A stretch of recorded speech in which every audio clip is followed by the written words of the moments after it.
Hello everyone, welcome to Byju's government exam preparation. This day in history की इस series में आज आपका एक बार फिर से स्वागत है। आज हम 11 अक्टूबर की हिस्ट्री के बारे में चर्चा करेंगे। तो चलिए शुरुआत करते हैं। हिस्ट्री ऑफ 11 अक्टूबर 11 अक्टूबर के इतिहास में हमारा सबसे पहला पॉइंट है 1737 का। 1737 में आज के दिन कलकत्ता, जिसे अब कोलकाता बोला जाता है, वहां पर सबसे खतरनाक चक्रवात तूफान आया था। Calcutta witness the most dangerous cyclone.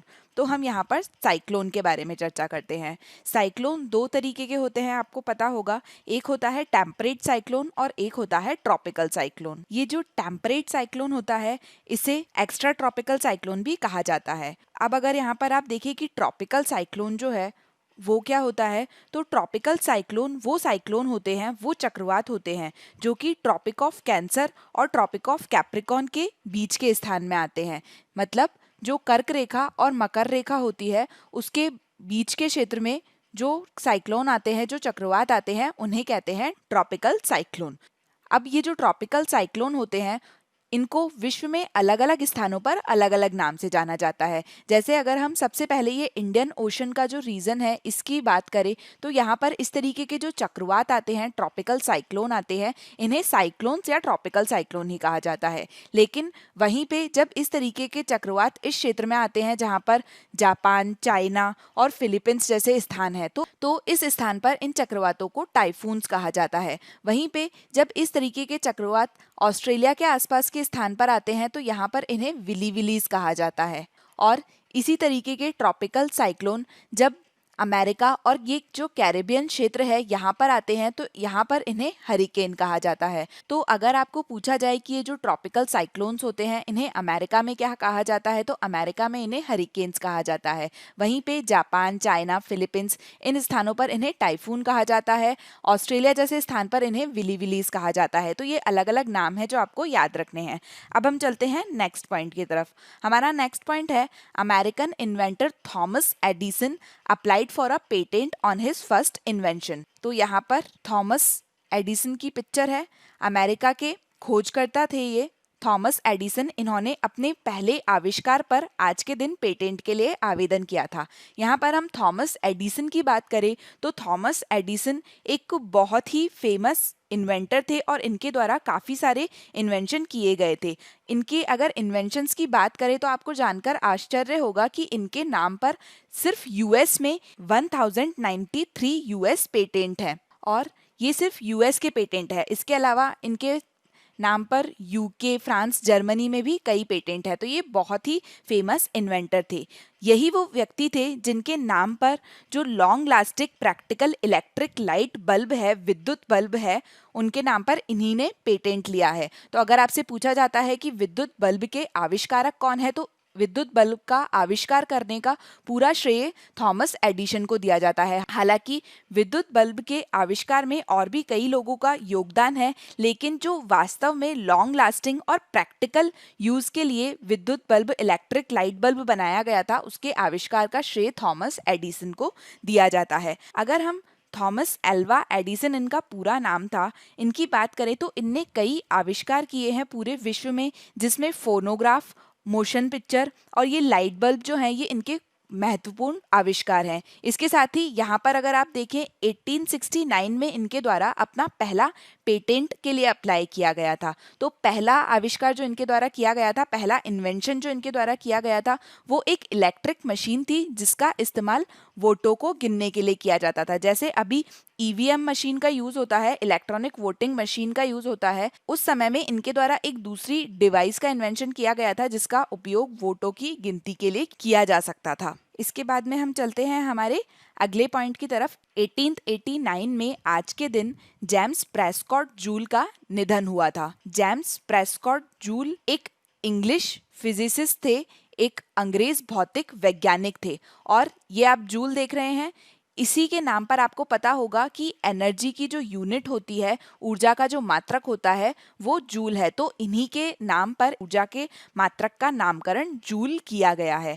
हम यहाँ पर अगर जेम्स प्रेस्कॉट जूल की बात करें तो इनके द्वारा ये बोला गया था कि जो एनर्जी की अलग अलग फॉर्म्स होती है, जैसे मैकेनिकल एनर्जी होती है, इलेक्ट्रिकल एनर्जी होती है, हीट एनर्जी होती है, थर्मल एनर्जी होती है, तो इनके द्वारा ये बोला गया था कि ये जो अलग अलग एनर्जी है ये बस एनर्जी के एक फॉर्म से दूसरे फॉर्म में कन्वर्ट होती है। तो अगर हम देखें तो यही वो व्यक्ति हैं जिनके द्वारा थर्मोडायनेमिक्स का जो फर्स्ट लॉ है, कंजर्वेशन ऑफ एनर्जी, उसका बेस दिया गया था। थर्मोडायनेमिक्स का जो पहला लॉ है, कंजर्वेशन ऑफ एनर्जी, वो ये कहता है कि अगर कोई दो बॉडीज या दो पार्टिकल इंटरेक्ट करते हैं एक क्लोज्ड सिस्टम में तो उनकी जो एनर्जी है वो कांस्टेंट रहती है। अगर हम इसका एक एग्जांपल देखें तो मान लीजिए अगर आपके द्वारा एक ग्लास पानी को गर्म किया जाता है तो उसमें एनर्जी कैसे कन्वर्ट होती है, ये हीट एनर्जी होती है। आप हीट देते हैं ग्लास को तो वो गर्म होता है, तो गर्म होने के बाद में क्या होता है कि यहाँ से हीट जो एनर्जी दी वो थर्मल एनर्जी में कन्वर्ट हो गई, लेकिन ऊर्जा समाप्त नहीं होती है, ऊर्जा सिर्फ एक फॉर्म से दूसरे फॉर्म में चेंज होती है। इसका जो बेस है वो इन्हीं जेम्स प्रेस्कॉट जूल के द्वारा दिया गया था। और आपको यहाँ पर ये ध्यान रखना है कि इनके नाम पर ऊर्जा का मात्रक जूल रखा गया। ऊर्जा का मात्रक क्या है? जूल। इसके बाद में हमारा नेक्स्ट पॉइंट है 1902 में 11 अक्टूबर को अर्थात आज के दिन जन्म हुआ था जयप्रकाश नारायण का। कुछ दिनों पहले हमने देखा था 8 अक्टूबर को जयप्रकाश नारायण की जब मृत्यु हुई थी तब भी हमने इनके बारे में चर्चा की थी। तो यहाँ पर आपको ध्यान रखना है 11 अक्टूबर को जयप्रकाश नारायण का जन्म हुआ था सन 1902 में। जन्म इनका किस स्थान पर हुआ था? तो इनका जन्म हुआ था सारण, जो कि बिहार में एक डिस्ट्रिक्ट है वहां पर, और इनकी मृत्यु हुई थी 8 अक्टूबर 1979 को पटना में। अब जब पहले 8 अक्टूबर को इनके बारे में डिस्कस किया था हमने, तब मैंने आपसे एक क्वेश्चन उस टाइम भी किया था कि कौन सा इंटरनेशनल एयरपोर्ट है जिसका नाम जयप्रकाश नारायण के नाम पर रखा गया है। तो इसका आंसर आपको कमेंट सेक्शन में देना है। जयप्रकाश नारायण के बारे में हमने पहले भी डिस्कस किया है। कुछ एक्स्ट्रा पॉइंट यहाँ पर ये है कि जयप्रकाश नारायण ही वो व्यक्ति थे जिनके द्वारा 1975 में जब मिसेस इंदिरा गांधी के द्वारा, जो कि हमारी उस समय प्रधानमंत्री थी, उनके द्वारा इमरजेंसी लगाई गई थी और उसका विरोध किया था जयप्रकाश नारायण ने। जयप्रकाश नारायण ने उस समय पूर्ण क्रांति का विचार रखा था और उस विचार के साथ में कांग्रेस आई सरकार जो थी उस समय की, उनके कुशासन के खिलाफ राष्ट्रीय विरोध जो हो रहा था उनको जयप्रकाश नारायण ने एक चिंगारी दी थी। वह सत्तावादी सरकार के खिलाफ खड़े हुए थे और केंद्र सरकार के खिलाफ प्रतिरोध के लिए एक मजबूत प्रतीक बने थे उस समय। तो जयप्रकाश नारायण के बारे में आपके लिए जानना इंपॉर्टेंट है। इसके अलावा जयप्रकाश नारायण को सन 1999 में भारत रत्न का पुरस्कार मिला था। अब ये भारत रत्न जो है वो इंडिया का हाईएस्ट सिविलियन अवार्ड है और जयप्रकाश नारायण को ये पॉस्थ्यूमसली मिला था। अब आपको ये बताना है कि भारत में पहले वो कौन से व्यक्ति थे जिन्हें भारत रत्न का पुरस्कार पॉस्थ्यूमसली अर्थात मरणोपरांत मिला था। ये भी हम पहले डिस्कस कर चुके हैं। इसके साथ ही जयप्रकाश नारायण को रेमोन मैग्सेसे अवार्ड भी मिल चुका है 1965 में। ये अवार्ड मिला था उन्हें अपनी एक बुक के लिए। उस बुक का नाम है the reconstruction of Indian polity. इसके बाद में अब हम चलते हैं हमारे नेक्स्ट पॉइंट की तरफ। नेक्स्ट पॉइंट है 11 अक्टूबर के लिए आज के दिन 1942 में अमिताभ बच्चन, जो कि हिंदी सिनेमा के लीजेंड माने जाते हैं, महानायक माने जाते हैं हिंदी सिनेमा के, उनका जन्म हुआ था। तो अमिताभ बच्चन के बारे में हम सभी को पता है। अमिताभ बच्चन का जन्म हुआ था 11 अक्टूबर 1942 को इलाहाबाद में।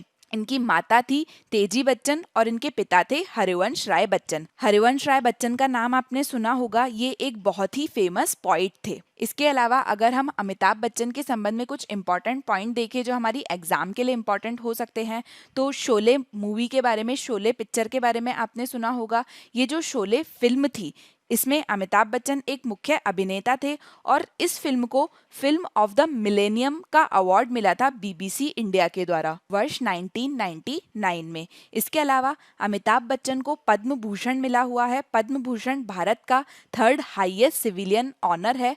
ये मिला था इन्हें 2001 में। इसके साथ ही एक चीज इंपॉर्टेंट है, इन्हें मिला है knight of the legion of honour. ये पुरस्कार फ्रांस का हाईएस्ट सिविलियन ऑनर है।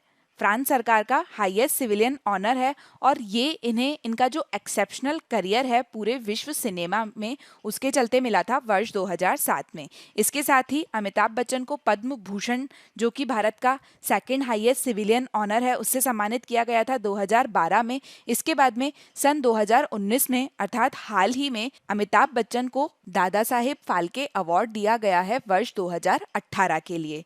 इसके बाद में हम चलते हैं हमारे नेक्स्ट पॉइंट की तरफ। नेक्स्ट पॉइंट है आज के दिन 1968 में अपोलो 7 लॉन्च हुआ था। अपोलो 7 क्या है?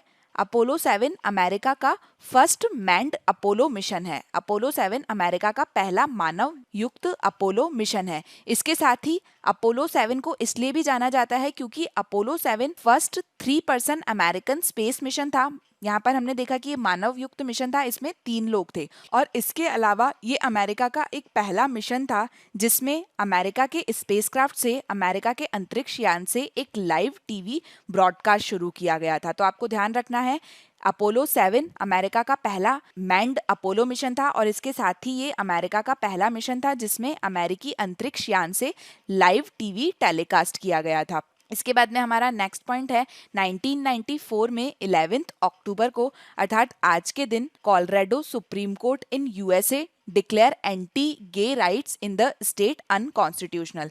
अमेरिका के कोलोराडो सुप्रीम कोर्ट ने राज्य में समलैंगिक विरोधी अधिकारों को असंवैधानिक घोषित कर दिया था। तो गे राइट्स के बारे में आपसे क्वेश्चन पूछा जा सकता है कि विश्व में वो पहली कौन सी कंट्री थी जिनके द्वारा गे मैरिजेस को या सेम सेक्स मैरिज को लीगलाइज किया गया था। तो नीदरलैंड वो कंट्री थी जिनके द्वारा विश्व में पहली बार सेम सेक्स मैरिज को लीगलाइज किया गया था 2001 में। इसके अलावा अगर हम एशिया की बात करें तो एशिया में वो कौन सी पहली कंट्री है, कौन सी पहली एशियन कंट्री है जिनने सेम सेक्स मैरिज को लीगलाइज किया है, उसके लिए कानून बनाया है। तो ताइवान ने हाल ही में सेम सेक्स मैरिज को लीगलाइज किया है। इसके अलावा ऑस्ट्रेलिया, न्यूजीलैंड ये कुछ एशिया पैसिफिक रीजन की कंट्रीज हैं जिनने लीगलाइज किया है सेम सेक्स मैरिज को लॉ पास करके। इसके बाद में हमारा नेक्स्ट पॉइंट है यहाँ पर सन 2000 में आज के दिन हेंजी क्रॉनिये जो कि एक साउथ अफ्रीकन क्रिकेटर हैं, उन पर साउथ अफ्रीकन क्रिकेट बोर्ड ने लाइफ टाइम बैन लगाया था, आजीवन प्रतिबंध लगाया था। ये प्रतिबंध इन पे क्रिकेट फिक्सिंग स्कैंडल में इनका हाथ होने के चलते लगाया था। ये बोला गया था कि क्रिकेट का मैच फिक्स करने के स्कैंडल में इनका हाथ था। इसके बाद में नेक्स्ट पॉइंट है 2001 से रिलेटेड। 11 अक्टूबर को 2001 में आज के दिन ब्रिटिश राइटर विद्याधर सूरज प्रसाद नायपॉल जो कि इंडियन ओरिजिन के थे, इनके लिए नोबेल लिटरेचर प्राइज अनाउंस किया गया था। यहाँ पर हम वीएस नायपॉल के बारे में बात करते हैं तो वीएस नायपॉल जो है वो ब्रिटिश राइटर थे लेकिन ये इंडियन ओरिजिन के थे। इनके माता पिता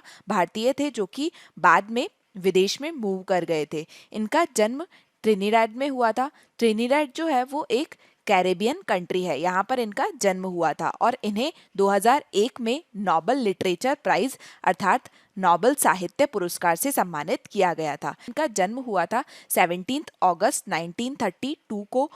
इनका जन्म हमने यहाँ पर देखा कि ट्रिनिडाद एंड टबैगो में हुआ था जो कि कैरेबियन कंट्री है। इसके अलावा इनकी मृत्यु हाल ही में हुई है 11 अगस्त 2018 को। इनकी मृत्यु हुई थी लंदन यूके में। यहाँ पर हम देख रहे हैं कि ये ब्रिटिश राइटर थे तो यहाँ से आप देख सकते हैं कि ये लेखन के क्षेत्र से संबंधित थे और लेखन के क्षेत्र में पूरी दुनिया में इनका नाम काफी प्रसिद्ध माना जाता है।